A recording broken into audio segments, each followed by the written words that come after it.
Welcome to Evolving Ideas. I'm Elaine Smitha. I have with me Jack Canfield, and he has written, along with Mark Victor Hansen and Les Hewitt, a book called The Power of Focus. And we're going to have a discussion today about this because it applies to how to hit your business, personal, and financial targets with absolute certainty. And we all want to know how to do this absolutely perfectly. So join me in welcoming Jack Canfield. Thank you very much. We're downtown Seattle in the Barnes & Noble's bookstore, and they've been very wonderful to us, helping us get set up. And honestly, Jack, we have been looking through this book at the cartoons, and the cartoons alone are worth the book. Well, thank you. I mean, we were just having a hilarious time. I mean, it was really very, very funny. So, you know, I love the way you blend the humor along with the tools to move ahead. But how did you come to this place to write a book about focus? Well, it's very interesting. Les Hewitt, who's the third co-author on the book with Mark and I, was running a program in Canada called Achievers Canada, and it was a breakfast club for business people that wanted to be more successful. And he would bring in people like Tony Robbins and Ken Blanchard and Jack Canfield and Mark Victor Hansen and the power players, Brian Tracy and all these people. And we would go up and do these, we thought, great talks and everything, and everyone liked them and got standing ovations. And Les thought he was doing a real great job. And after about 3 years, he decided to do a survey of these people who'd been coming to the same breakfast, over and over for years, to see how radically their lives had changed. And the truth was, they hadn't changed very much. And he was pretty shocked. Wow. And he began to realize that information is not enough to change your life. It's true. That what you have to do is change your behavior. Mm-hmm. And so he decided to stop running a breakfast informational motivational club and develop a coaching program where he took 100 entrepreneurs from people who had been coming to his meetings and decided to work with them for 3 years. The promise being that if they work with him, he would double their income and increase their time off. So you're going to make more money, have more time off, and have more balance in your life. And at the end of a couple of years, he started checking in with all of his, clients. Yeah, you got to measure this. And most of them had doubled their income. Really? Many of them had doubled their time off. Some had tripled their time off. Now, while he was doing that, we were down in the United States working with another man from Canada named Bob Proctor, going into companies and seeing if we could double people's incomes and triple their time off. And we didn't know we were doing this, parallel. But you knew that each was doing this. We didn't. Oh, you didn't? No. We did this independently? Independently of each other. Wild. So we met at a conference and started talking and realized that what was going on was we were doing similar kind of work. And we decided, let's start seeing if we can compare our notes and see if we're doing the same things, and we pretty much were, and we decided to write a book about it. So what we were doing was working with a group of RE/MAX salespeople in Indianapolis, and we found at the end of 1 year, half of the people we'd worked with had doubled their income. By the end of the second year, 86% of the people had doubled their income, and everyone had decreased their time off. Some people had actually doubled it. So we felt we'd earned the right to talk about this. I think so. Those are astounding results. Yes, they are. I bet that surprised you. Not really. Not really? Not really, because see, I've been very lucky in my life, maybe blessed, maybe lucky, maybe intelligent, but I've always found that I end up with people that everyone else wishes was their mentor, have been mentors of mine, like a man named W. Clement Stone, yes, who was, when I worked for him, was making, he was worth $800 million a year, in a time before all the dot-com Silicon Valley, money was around. And he started teaching me that you can have anything you want if you focus on it, if you set goals and so forth. And so I had applied these principles and numerous times had achieved those kind of results. Now, where I wasn't winning was the time off arena. I see. And so when we started doing this book, I made a commitment that in a 3-year period I would be up to 150 days off a year. Now that's, it's a lot of days off. But that's a third of the year. Almost a third, exactly. And I'm pretty close to having that now. I take every weekend off from Friday at 5 till Monday morning. I never used to do that. I was a total workaholic. I spend more time with my kids than I ever did. I have more alone time for myself than I ever did. And I'm getting more done, making more money, having more fun. So wow. It works. That's what you've got in here. You've got the tools to do this. Yeah, there are 40 strategies that we teach people, and they kind of build on each other. Any one alone is not enough to do it. It's really the combination. Well, that's a synergy. I mean, that's the way life is anyway. We have to blend and integrate everything in our life. And so you're really drawing upon the basic modality of life itself. Right. Right. That's awesome. Yeah, really, it's a combination of forces and focuses. What we found when we did the research for the book is that people that are super winners have two things in common that other people don't have in common, and that is that they all have what we call a rare clarity of the future, unusual clarity of the future. They know where they want to get to, what they want to accomplish, how they want to get there, and by when. Whereas most people kind of like drift through life.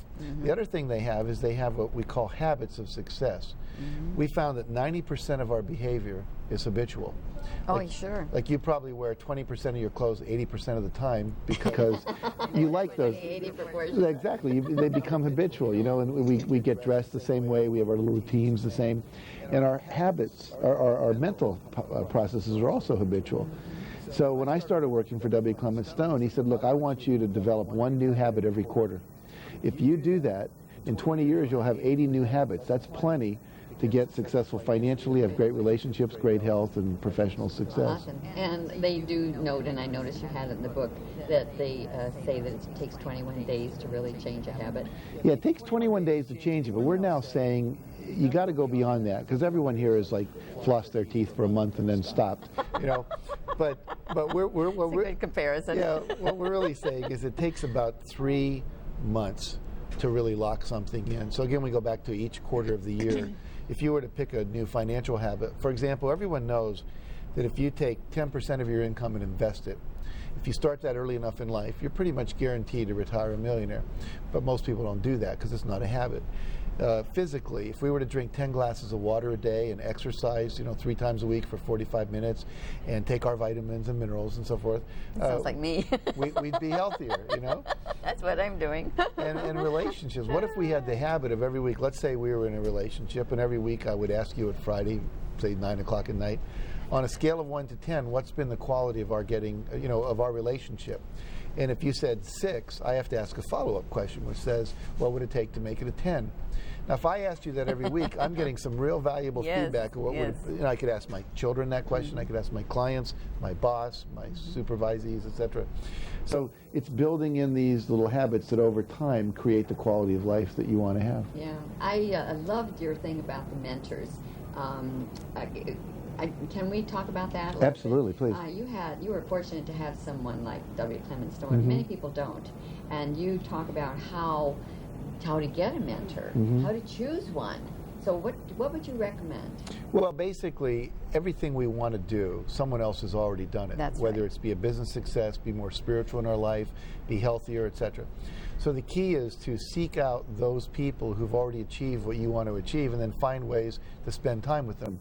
Now, the easiest ways are to read their books, listen to their tapes, take their seminars.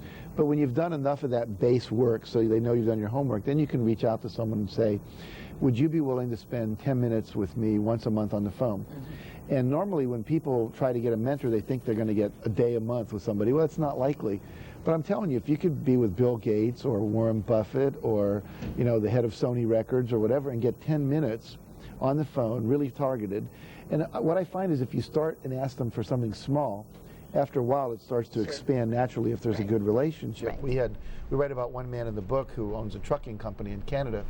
And he realized there was this one guy in Texas who had the best trucking company ever, and he wanted to learn what he was doing. So he called him up and said, could I have 10 minutes a week of your time? And the guy said, yeah, I can afford 10 minutes. And after about 5 months, the guy said, you know what, you really need to come down here and just shadow me for a couple of days. Just live in my house, come to work with me, watch what I do, and at the end of a couple of days, I think you're really going to understand what you need to do.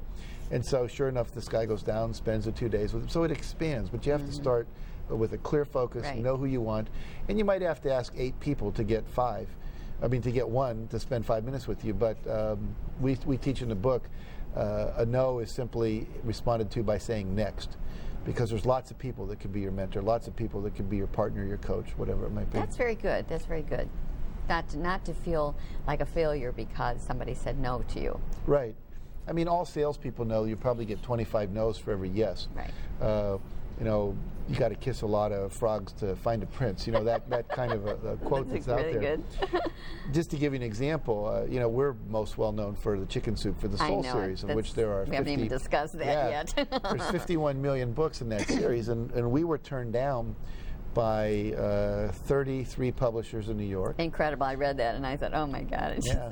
What persistence. And then we were turned down by another 144 publishers after New York, smaller publishers, and eventually someone said yes. But what if we'd have quit at the 132nd publisher? Exactly. You have to keep going until there are no yeses available left in the universe. Yeah, when I read that, I thought, boy, that gives a lot of confidence to authors who are looking for publishers. And I've done a show with publishers, and they say it's like 2% of those who want to have their books published ever get them done. Mm-hmm. So it's to be even be chosen by a publisher accepted, it's very narrow. That margin is very narrow. And for those who don't, there's something called self-publishing. This In other is words, right. You never have to let someone else's. There was a book written called "Embraced by the Light" by Betty Eadie. Oh yes, Betty Eadie. And that was She's from up here in this area. Yeah, that was a one-book publishing company when that book came out. Right. And I remember being at a book festival, and this woman was yelling, "Here, you can't walk by my booth. Come over here. Let me tell you about this book." And it was Betty was doing her own Betty promo. Eadie's book, And what they did is they called every bookstore one by one all across America. Have you read our book? If we send you one, would you read it? If you read it, would you like it? Would you buy it? And they call them a week later and say, "Did you get it? Did you read it? Can I call you in a week from now? You read it now? Good. Would you like? How many would you like to order?" Well, by the time I met them the next year, they had sold 3 million books. Oh my goodness. See. I haven't heard this part of the story. Yeah. It's incredible, Yeah. Jack. She was #1 on the paperback list and the hardback list at the same time. Incredible. Yeah. Well, that just shows what, you get out there. If you believe in what you're doing, I think that's really another thing, too, believing what you're wanting to do. Right. Because if you don't believe in it and you don't have that vision or that enthusiasm, that self-confidence that what you've got is something valuable, then you're going to falter before you ever get there. Well, you have to have what we call a passionate purpose. And we end the book with this whole idea of being on purpose and discovering your purpose. My purpose is to inspire and empower people to live their highest vision in a context of love and joy. So I know that's what I'm about. This book is a perfect example of that. When I'm speaking, I am doing that. And I'm passionate about it. When I watch lights go on in people's eyes, I am a happy camper. Of course, of course. And it started when I was a high school teacher teaching history in Chicago. Oh, really? And, yeah. I'm from Chicago. Are you really? Yes. Yeah. We have cross paths here. Yeah, I lived there for 4 years in the wonderful wind of Chicago. Yes. Well, it is indeed windy. So what happened in the history class? Well, what happened was I started realizing my kids weren't learning real well, and I knew I was a good teacher. And because I taught summer camp and those kind of things, and then I began to realize maybe it's not me, maybe it's them. Maybe they don't believe they can learn. So I started studying how do you motivate people who don't think they can learn to believe they can learn, to build up their belief. What you said, you have to believe in your project, you have to believe in yourself. Absolutely. And most people are living in what I call quiet resignation. They've resigned themselves to a life they don't really like, but they don't believe it can be any better. And so I learned through meeting W. Clement Stone how to take his principles into my classroom and teach these kids. And then the people started saying, well, wow, they're learning so much. Why don't you come teach me what you're doing? So then I was teaching teachers. And then one day his teacher said, my husband runs a company. He needs to know what you do. So I started doing companies. And here we are today, 20 years later. I tell you, you just never know where it's coming from. You never know. It's really an awesome connection. Well, I was fascinated. In particular, you have what I've noticed in particular about your book is that you, instead of creating a separate workbook, you have put it within the confines of this book, and laying down the tools, and then people can take this and with their own notebook and so forth to carry it all out. But you have this personal master plan. This is great. Thank you. This is a really great thing.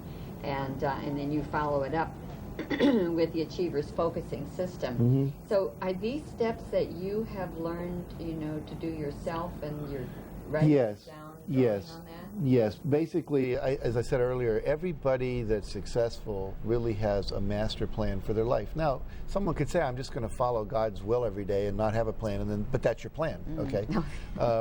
So what we say is that there are 7 areas of your life, the usual, the physical, the spiritual, the emotional, the relational, the financial, and business, and all that. And that you should have clear sense of where you want to be in all of those areas. Right. And then you create a master plan that says how much money am I going to contribute, how long am I going to live, and so on and so forth. And then when you know what you want to do, and then we ask you to write down why do you want to do it? What are the benefits you're going to have? That is so great, Jack. Yeah. It's okay to write it down, but then to have to, go through and say, well, why do I want to do that?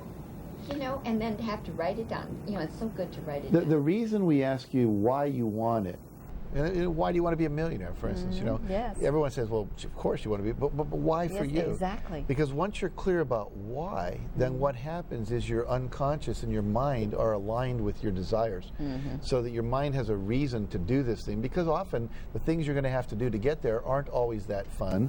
They take discipline. You know, I mean, the first time I went to an aerobics class, I was so miserable when I got out of there. I remember I was trying to drive my car. I couldn't even push the brake down because my legs were like shaking so bad, you know.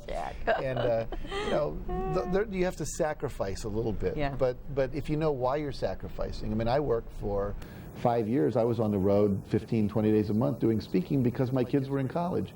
I wouldn't have done that for myself, but I did it for my kids because I knew what I was doing it for. My reason and my purpose was big enough to make me make that level of sacrifice. And you talk about really specifying, going beyond the obvious. And I think that's really valuable because, as you're saying, sometimes you do a cursory commentary about, I want the money, you know, well, who wouldn't, you know, but you're really defining exactly, and you're talking about fine-tuning it down even as far as you can go with it. Yeah, when we first started doing this work, we asked ourselves 16 questions. And one of the questions was, what contribution do you want to make to what groups and what communities for what purpose? And I began to realize, every book we do, we give 25 cents of the proceeds to charity. So we've given away, you know, over $10 million since we started writing our books. And I realized we were very responsive to other people's needs. They would come to us and say, you know, will you give to this? And we go, okay, you know. And as we started to do this book, we realized there are certain things we really believe make a difference in the world. Education.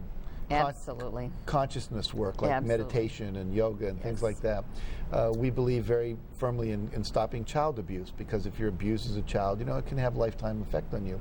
We're very much believing that dyslexia and learning disabilities, that there needs to be more financial support in that arena, because most kids that are in juvenile detention are learning disabled. Almost 85% of kids in juvenile lockup have a learning disability that was never diagnosed. They didn't do well in school, they dropped out, and then they became available for all the, you know, stuff you get in crime and gangs and things.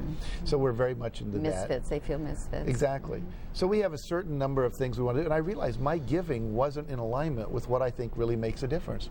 I was giving money to the symphony, but not to the local yoga center, not to the meditation center, not to you know, University of California, Santa Barbara, which you don't think needs money, but they actually do.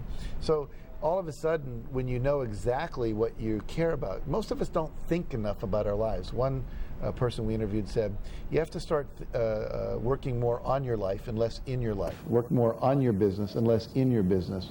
We get so busy doing the day-to-day stuff, we don't have time to get out and say, is this really what I want to be doing? Is it taking me where I want to go? Well, you have to do some introspection. Yes. I know for myself, it's the quiet times when I can really delve in and ask those kinds of questions without any distractions.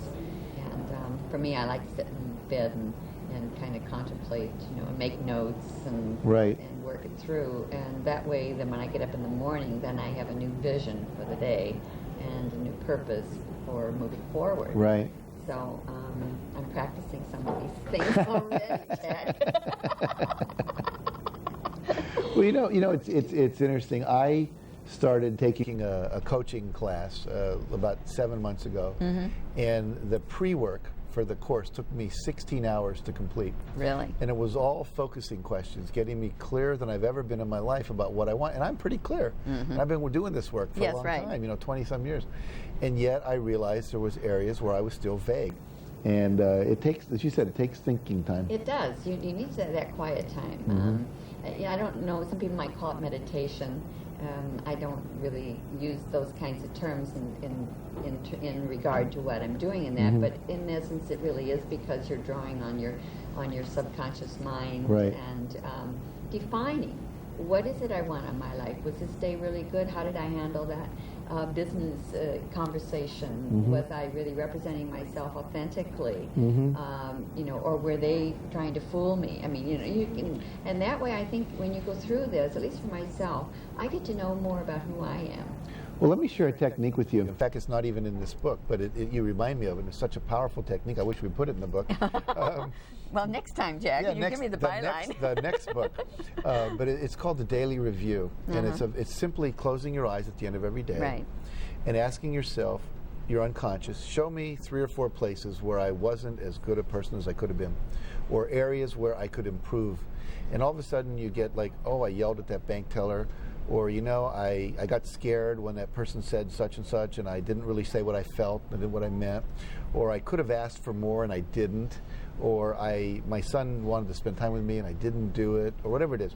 And then what we ask you to do is replay that event as if you had done it the way you would have liked to have done it. Rewrite it. And what that does is it puts a blueprint in the mind so that the next time that incident shows up in the future, you have a new way of responding that you've programmed by visualizing the way you want it to be. Exactly. One of the things that I do if maybe I'm really stressed out in a situation, and maybe I was not as cordial and friendly as I might be at other times, you know, due to the stress and whatever was the factors were involved.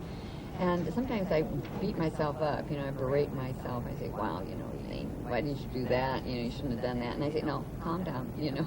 Let's just review this. I did this, and what I can do is I can forgive myself for having been so rude and say, now that I've learned that lesson, I don't need to repeat it. Exactly. And so I handle it like immediately so that I don't have to carry it with me. I'm already ready to move into the next mode. That's right. You don't have to feel guilty about it. Just learn from it and then move on. You know, I've heard this saying, which I will share with you, which would really be good, is about making mistakes. And the thing, and it goes like this, how can you make a mistake if you're learning? Exactly. Because if you're learning, there are no mistakes. That's good. I like that. Isn't that good? I like that, yeah. And Earth is a school, so I agree that we're always learning. We are. We are. And so that way, if we fumble and we say, oh, darn, I made a mistake, you say, no, wait a minute, did I learn from that? Okay, I learned from that. Well, then it was just one other lesson, and it was not really a mistake. So I kind of like that a lot. We had a cartoon in one of our books that showed a person on a chalkboard, and they were, you know, making those little lines with the line through it for 5, you know, and like one said successes and had about 7 marks under it, and the other one said learning experience. There was about 125 marks under that. Right. Well, I think that's true. Yeah. I think that's true. And I think placing yourself also, Jack, in a position where you can grow, and you certainly have it in the context of what this book is about, is placing yourself in uncomfortable situations. Because if we always stay in our comfort zone, then we never stretch. Well, one of the things that we talk about in this book is mastermind groups and coaches and mentors and what we call accountability partners. And we say that every week you should be setting a goal that we would call a stretch. It's going to stretch you in a new way where you haven't learned. And if you're not setting a goal every week that makes you feel a little queasy in your stomach, not so queasy that you paralyze yourself, but just a little uncomfortable, then you're stagnating. And Bob Dylan had that old line, if you ain't busy growing, you're busy dying. Yes. You know? And so stretching is really critical. Yes, it is. I find that's sometimes where my greatest growth comes, is by being uncomfortable and moving beyond that. Well, you remember Paul Hogan? He's the guy that plays the guy from Down Under in Crocodile Dundee. And someone would ask him once what his secret of success was, and he says, my secret of success is I bite off more than I can chew, and then I chew as fast as I can. Oh, that is great. You have to constantly be learning to do that. That's right. Yeah. That's right. Well, I just, I think you're great, and I think your cohorts are great too. On this page where you're talking about the Achievers Focusing System, you define like days, weeks, years, setting some kind of levels of growth and aspirations. And it's interesting how you have these. I mean, I love the way you define these in financial, business, fun time, health, relationship, personal, and contribution. But you go into all of these directly saying specifically what you want. Yeah, basically big goals have to be broken down into little goals. I was talking to someone earlier today on a talk show, and I said to her, have you ever thought you wanted to write a book? And she said yes. And I said, have you written the book? She said no. And I said, why not? And she says, well, it takes a lot of time to write a book, and there's kids, and there's, the studio and getting all that stuff. Right. And I said, do you think you could find 20 minutes a day? She said, of course. I said, could you write a page in 20 minutes? She said, probably could. I said, if you took 20 minutes a day and wrote a page a day, at the end of the year, you'd have 365 pages. Exactly. Now, maybe you'd have to edit that down. You get a 200-page book, but anybody can write a book in a year if they choose to do that. When I wrote my first book, it was called 100 Ways to Enhance Self-Concept in the Classroom. It was a book for teachers. Mm-hmm. And I wrote one way every 3 days. And at the end of the year, I had 130-some ways. We pared it down to 101, and that was my first book. And people often think they have to, the projects are really big, like you don't have a degree and you want to go and become a doctor, and that's such a big goal. Well, the first step might be just write for a application form from a community college, and then go get a brochure, right, and then fill it out, and then I go love over it. This is great. It's just step by step, yeah, by step by step by step, and nobody can take all the steps at once. No, that's true. That's true. So what we say here, what you were alluding to earlier, is take all your big goals and then break them down into specific steps you can take in the next quarter, the next month, the next week, this week, etc. Well, that was what I kind of noticed, and you have suggested time frame 60 or 90 days, and and I think that's really good because it gives you something that's not so far out to attain. I mean, I have the 5-year goal, yes. I mean, that's one thing, because a lot of that, you say, well, it's a long way away. I can dream anything I want for that 5 years. But when you're getting it closer, like today, the end of this week, 6 weeks, giving yourself these periodic goals, I think is really wonderful, because in that process you're learning the tools, so that overall then you're gradually working up to the whole whole banana, so to speak. Well, and this is really what the title of the book, The Power of Focus, is saying. What are the tools to keep you focused on doing the things that you need to do to have the things you say you want, that we don't normally do? I know it. and so the idea is that by saying, I've learned one of my issues in life is food. I love to eat, and I broke my knee a couple years ago, and I kept eating the same way, but I wasn't exercising because I was on crutches, and I put on about 20 pounds. And I realized that I can't control my weight, but I can control my behavior. And so I set a goal. Literally this quarter, I started something new for me. It's weightlifting. I've always been a yoga guy. I'm doing that too. Limber, is it great? And, all that. Yes. But I'm loving it. And me too. I bought a book called Body for Life by I think it was Bill Phillips. And he said you got to exercise upper body on Monday, lower body on Tuesday, and then do aerobics on Wednesday, and then take off Thursday, and just keep cycling through this. And he says if you'll do 5 days a week of this work, and he shows people, our age that were overweight, and all of a sudden 3 months later they look like Mr. America at age 55. I said, I want to do that. And so my goal was simply get into the gym 5 days a week for 45 minutes, and I have been able to do that even on this trip. Wow. Okay, and I have lost about 7 pounds. I had to go from a size 44 to a 46 coat because my shoulders were getting bigger. Yes, that's what happens when you're building those muscles. I know, but it was kind of cool, And Inga, when she puts her head on my shoulder, says, "Oh, I like how that feels," So getting nice reinforcement. Yeah. But it's not like I try to change my diet and do 10 million things all at once. 1 quarter, this is the goal. I'm going to exercise, 5 times a week. Maybe next time it'll be drink 10 glasses of water a day, and the next time it'll be do this herb program, and the next time.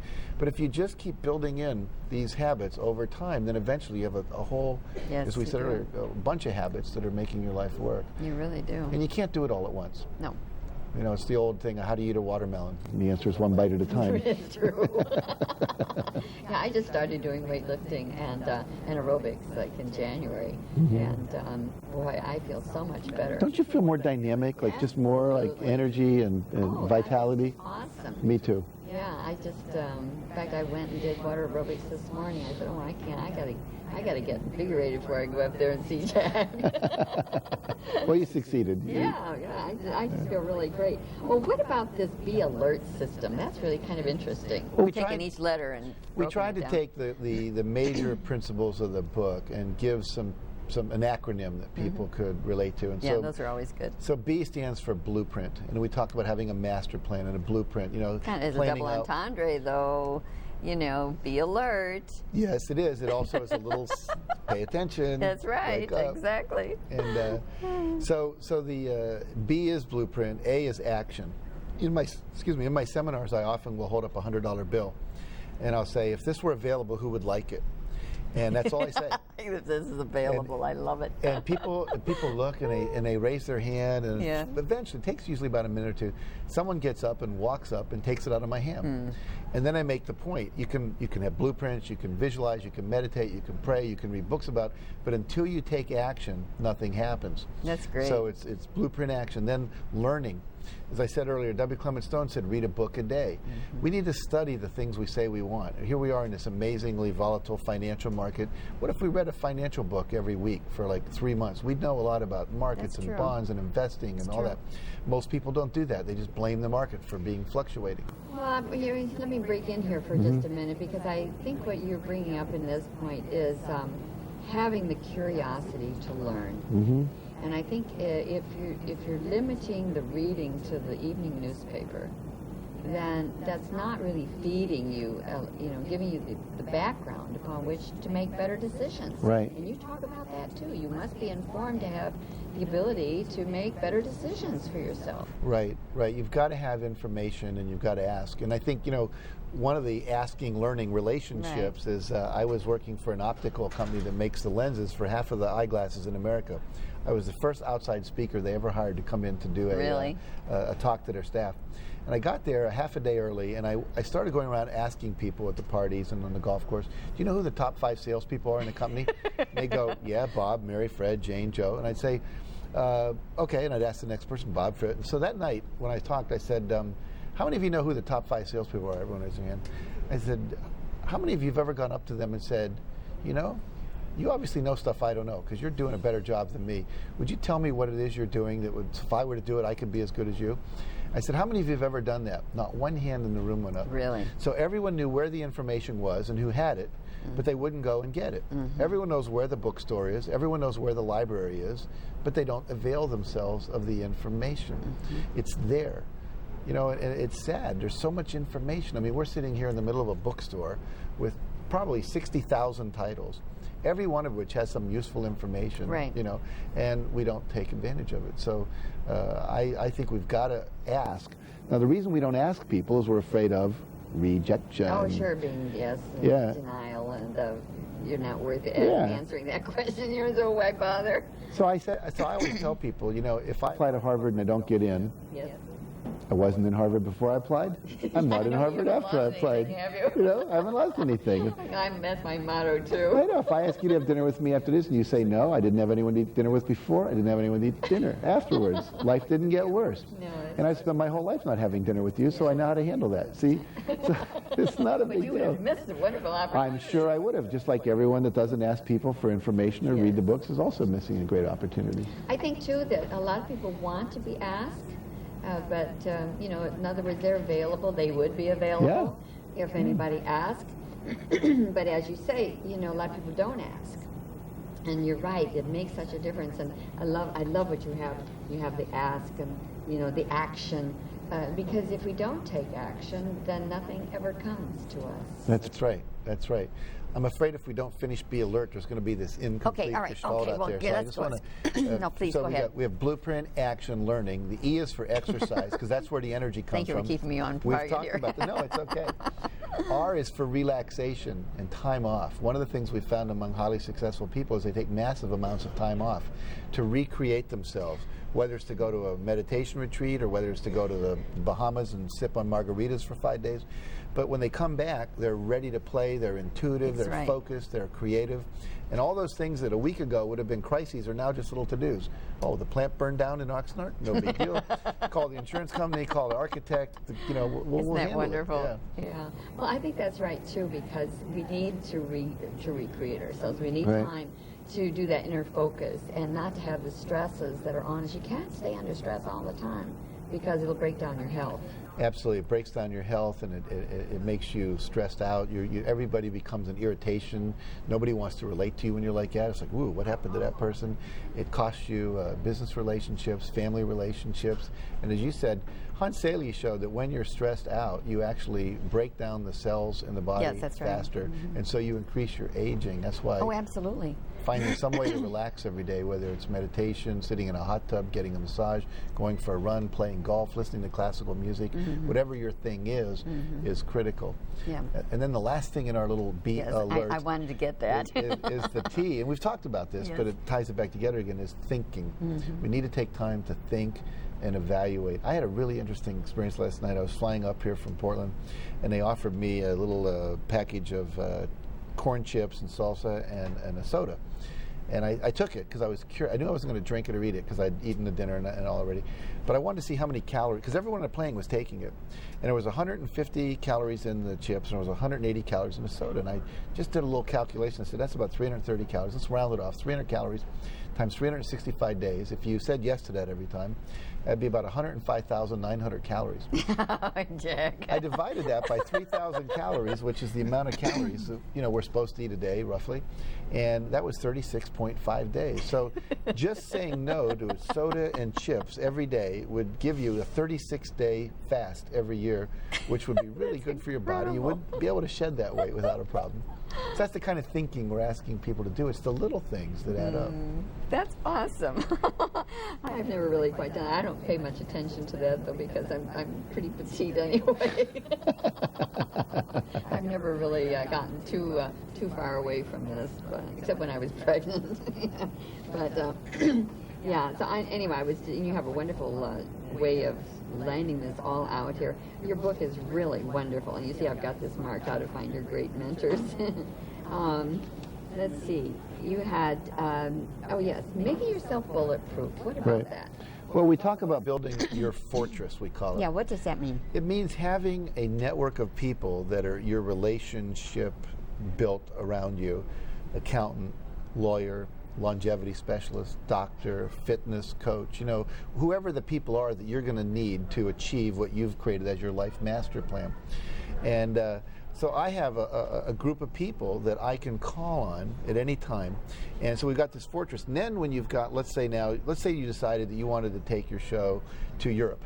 Okay. In order to do that, you'd have to get involved with some people you're not maybe currently involved with. Like, who knows about European television, and who has access, and who's traveled over there, and who knows people in different markets and so forth. So we would say you're going to have to build a team to pull that off.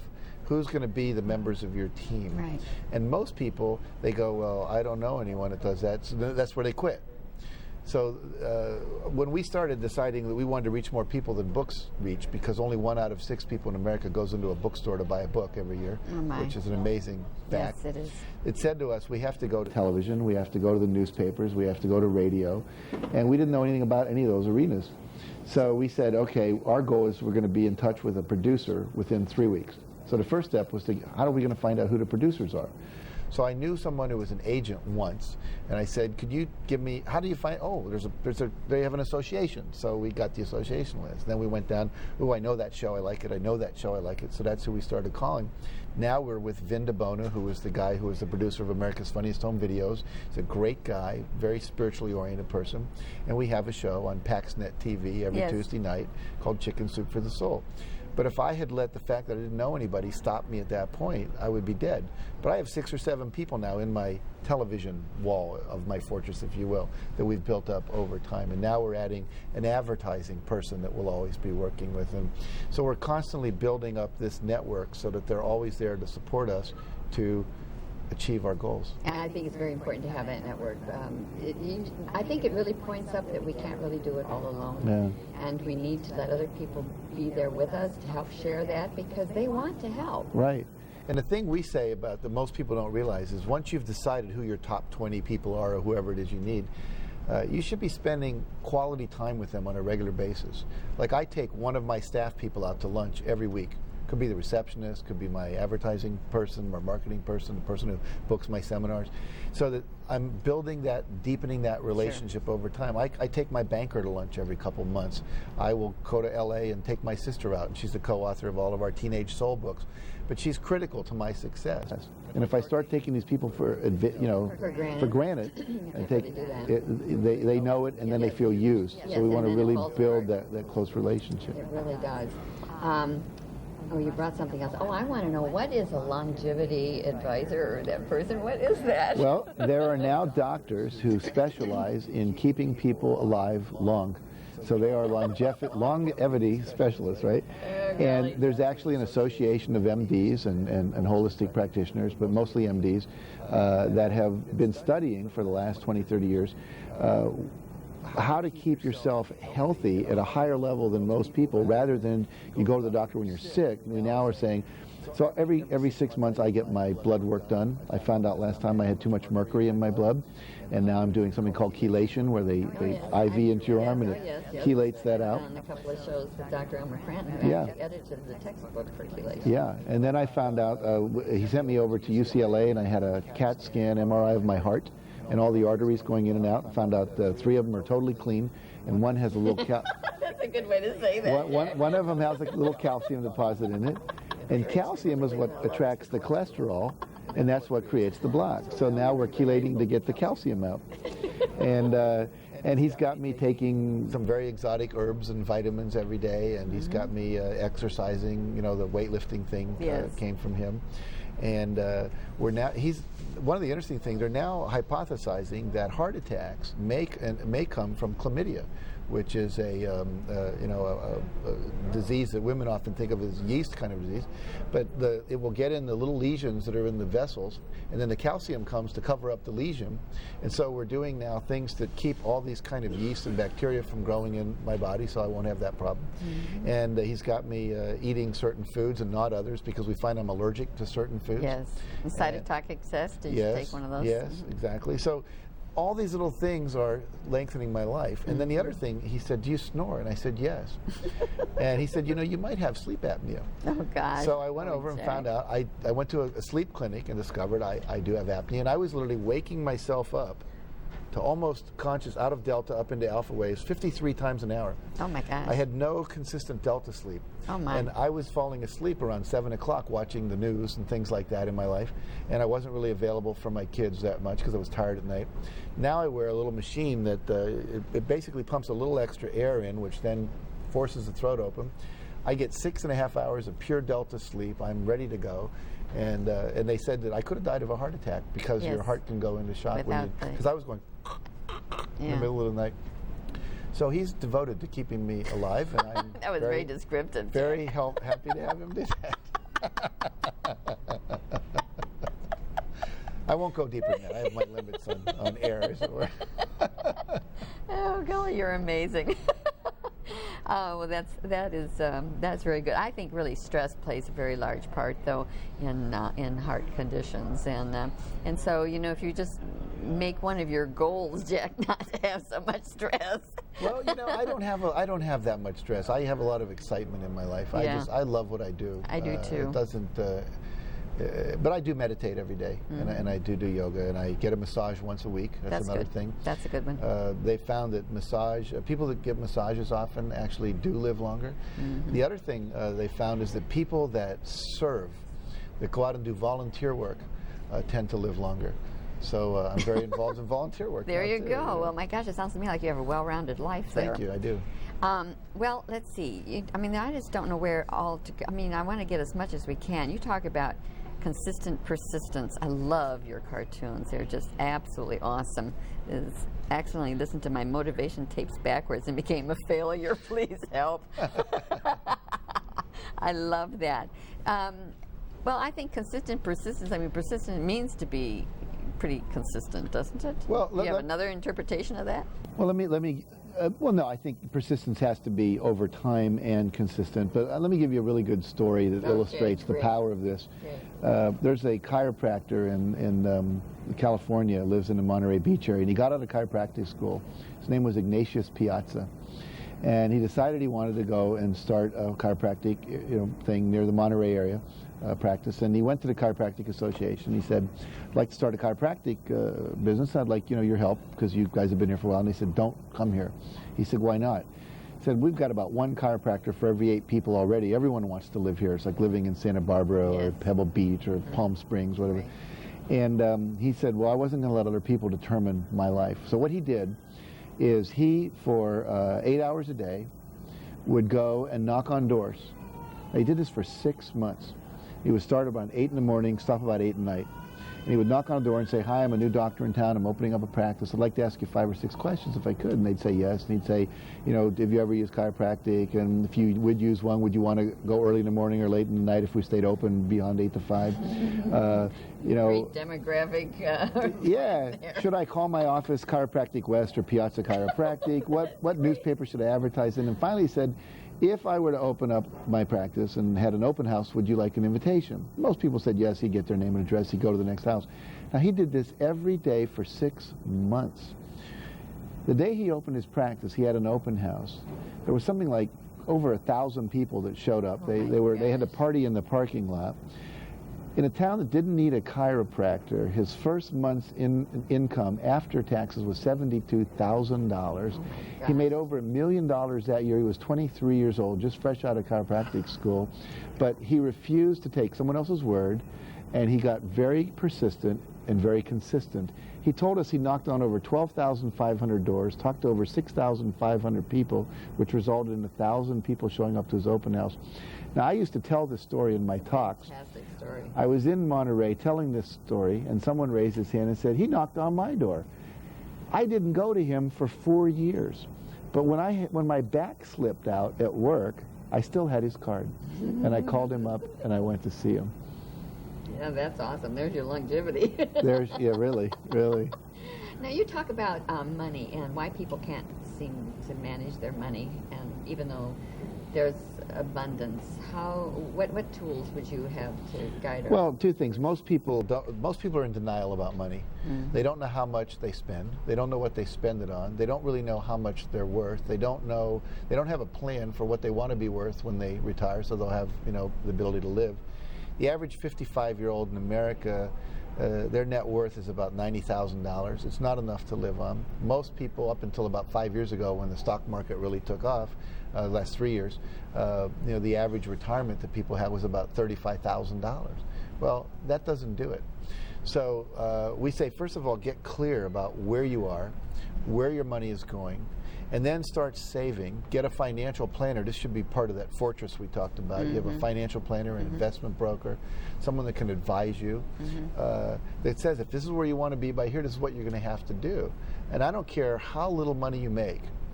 If you just give up one thing, like that cup of coffee that costs $2 a shot, or that big Slurpee that you stop into the 7-Eleven to buy, that could be $2 a day. That's about $700 a year. You put that in. 7 years later, that's $1,400. The interest off of that, it keeps compounding and so forth. So I think that that's one of the main things you have to do. And then clear financial targets and clear financial discipline. And the other thing we teach is tithing, and that's the toughest one. That's to give away money. You're trying to amass money, but here we're asking you to give it away. Mark and I, we tithe. And it was easy when you were making $30,000 a year. You write a check for $3,000. But when you're making $8 million a year, you write a check for $800,000. That's a lot. Thinking that's a lot of stuff I could buy with that. But we believe that as you give it out, it comes back multiplied. And we have a charity, as I mentioned, for every book, 25 cents. And the neat thing about give it out, it comes back, we didn't do the charity for any personal gain. We just wanted to give. And as we gave to the Habitat for Humanity and said, you're going to be our charity for one of these books, and we just recently built 3 or 4 houses with them and gave them over $100,000, they said, look, we like what you guys are doing so much. You're giving us money when your books sell. We want to help you sell your book. So when they go on TV with their Habitat for Humanity thing, they would say, if you send over $100, we'll give you a free copy of Chicken Soup for the Soul. And that was the first advertising on television we ever had, because we couldn't afford to buy that kind of advertising back then. Now we can, but by giving, you get. And so that's another thing that we find is really important. And the other thing, the real simple technique, W. Clement Stone taught me, he said, always carry a $100 bill. I said, why? I don't think I had $100 to my name when he told me this. So I started with a 20. And I said, why do I do that? He says, because every time you reach in your pocket, you won't feel poor. Yes, exactly. Because if you reach in your pocket and you get $5, you go, man, I'm broke. And what you say becomes reality. If you say, I'm broke, you're broke. If you say, I got $100, oh, I'm rich. Mm-hmm. Now, I choose not to spend it, right? Exactly. But I have $100. And that's a technique. One last technique I'll share with you real quickly is a technique where every time you have a win, a big success, you take and add $100 or $20, whatever denomination you can, bonus, and you put it in a pot or under your pillow or a bank or wherever you want to put it. And when you reach a certain goal, like maybe $2,000, you have to do something that's only for you. You can't buy your grandchildren something. You can't give it to charity. It has to be something that will nurture you. Maybe it's buying that motorcycle you always wanted, or it's taking the trip to Hawaii, or it's getting that Armani suit you always thought you should have. And what happens is the little kid in us goes, man, we're getting closer to that goal. We better start having more success experiences here so we can afford that. Yeah, we like this. Yeah, and so all of a sudden your mind's figuring out how to create more successes so that you can reward yourself. We always say pay yourself first. Yes. Because why should we work so hard and give it away? Give it all away. Give it to someone else, which most of us do. Yeah, I like that. I like that reward thing. I've done that for myself too, and say, well, today, boy, I really deserve this, and I'm going to just treat myself. Otherwise, I wouldn't do it. Right. So that is really well. You have so many wonderful things in here, and we just have a few minutes left. But I want to be sure that we get in as much as possible so that our viewers can really be inspired to, and they'll probably want to get the book. And I certainly would recommend that they get your book. It's wonderful. What about the natural talents and trying to do things that really aren't in our purveying? We try to do some things and we just can't do them right because they don't fit right. Right. They don't feel good inside, and we end up feeling angry and beat up and well, an attitude. One of the clues for me has always been when I'm doing something and I'm trying to rush through it and I'm angry that I'm even doing it. Yes. Then I'm usually not doing the thing I love to do, and that is my gift or my talent. Right. And I have like about 5 talents. I'm a good speaker, I'm a good author and an editor, I'm a good trainer, I'm a good organizer, taking disparate parts and managing them into a system, or taking all these things, putting them into a book, or all the stories into a chicken's book. When I'm doing that, I'm never mad. I'm having a good time. That's right. They have to throw me off the stage when I'm speaking. It's not one of these people going, how many minutes left do I have to go? And but when I'm doing like accounting or doing my taxes or balancing my checkbook, I get irritated and I go, well, the bank says I'm off by $5. The bank wins. So that's the balance, And the bank wins. I hate it. It's like not worth Jack, my effort. funny. And so eventually I realized, my bookkeeper for my company could pay my bills, could balance my checkbook, could prepare my taxes, and I delegated that out. I like working in the yard, but at this stage in my life, there's other things I'd rather do. Me too. And if you're a gardener and you love it, then fine. That's right. And so finally I realized I want to just delegate that out of my life, because I'm out there mowing and I'm thinking I'd rather be doing something else. So I found a gardener who really likes to do what he does, and I said, look, here's the way I want to play this. I want to play it like when I come home, I've come home to the Ritz-Carlton Hotel. I don't have to think about it. When I go to the Ritz-Carlton Hotel, I don't say that palm tree needs watering, that grass is getting a little brown. It's just marvelous. It's handled, right? And so that's the way I want my home to be. And I took my gardener and I got a gardener and I said, that's what I want you to do. And interestingly enough, he was empowered by it. It's like, this is yours now, not mine. Yeah, what a great do what you want with it, make it beautiful. I'm not going to argue about what flowers go where. You just make it. And now he's creative. He's doing what he loves. He's doing what he loves to do. I'm doing what I love to do. Isn't that great? That's a wonderful trade. Yeah. Really. And I think so many of us, we're told, that's a weakness. You need to fix it. We say build on your strengths. I like that, Jack. You're right, because we keep hearing these things. Find the fault in yourself, and and then get rid of it. And I like that, because I've not found that that's really been beneficial for myself. It's like continuing on with that beat up, focusing on what isn't right. Right. Well, there's a saying that says what you focus on is what you get more of. Exactly. So if you focus on your weaknesses, you're going to get more of that. Exactly. If you focus on your strength, that's going to expand. Precisely. you can think of anybody that's really good at what they do, like a baseball player, like, Mark McGwire, who's the home run king. He makes millions of dollars a year, and it's all because he hits about 50 or 60 home runs. It takes about a fourth of a second to hit a home run. Okay? So his whole career is focused on that. And he delegates almost everything else out in his life so he can focus on that 1 second where the ball hits the bat. Mm-hmm. I'm thinking of Bill Bradley, who was running for the presidency but was once a great basketball player. He used to go around the court, and every 10 feet he would shoot baskets.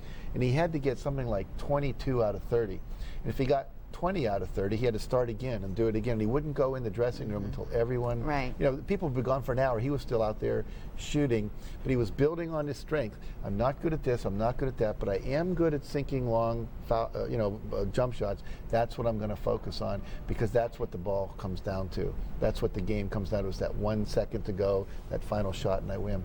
And we all have that thing we're good at and we love to do. There's that book, Do What You Love, The Money Will Follow, by Marcia Sinitar. And I really believe that. It doesn't always follow instantly. It might take a little time. Like our first book came out, it didn't hit the bestseller list for a year and a half, the first Chicken Soup book.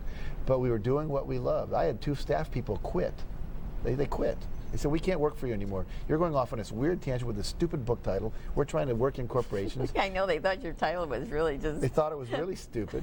And, it went on, that first book, to sell 10 million copies. Yes. But it was because we were persistently, consistent with the things that we love to do, and we did them, and it paid off.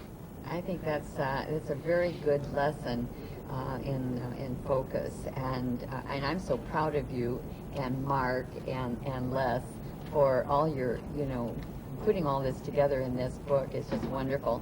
And I just really also want to acknowledge you for the Chicken Soup for the Soul, because that really was your inspiration. Thank you. And then you got Mark to go on board with you on that. And look how successful you've been. 51 million copies. Yeah, it's awesome. Awesome. It's amazing. And what is it, 38 countries? We're sold. We have publishers in 38 countries, but we're only in 33 languages, because French is in Canada. Only 33 languages. French is I thought I read that, and I thought, no, this is just too much. It's awesome.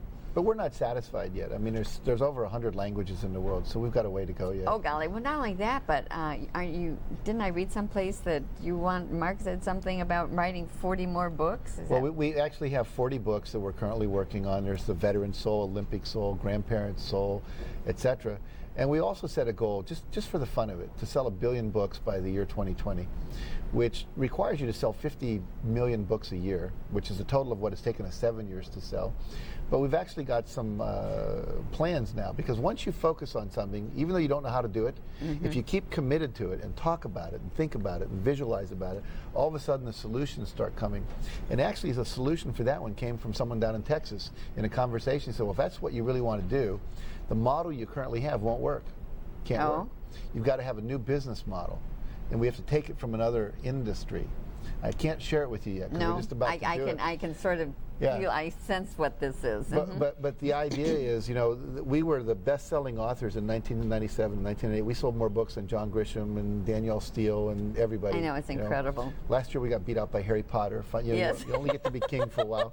But, we had done 13 million books in 1 year. That's incredible, just incredible. It would take way too long to reach 1 billion books. But by the fact that we committed to it, we wrote about it, we talked about it, and we discussed it with others, now we have the solution, and we're really excited about it. That's awesome. Yeah. Jack, I want to thank you so much for being my guest on My pleasure. Ideas. This has been a very exciting interview. Well, thank you. And you're just absolutely delightful. Well, I appreciate that. And I that. wish you and your group just the finest that could come your way, and I just acknowledge you for doing what you're doing. You're bringing a lot of joy and happiness to people's lives, and now you're giving them some goals to work toward and ways to get there, and I just really think you're terrific. So. Well, thank you for giving me the opportunity to share these ideas with your viewers. Thank you again. Well, it's been great. And to my viewers, stay tuned when we are involved with all these wonderful ways to move ahead in our lives. And join me next time when we explore another avenue of our universe and our relationship to it. I'm Elaine Smitha.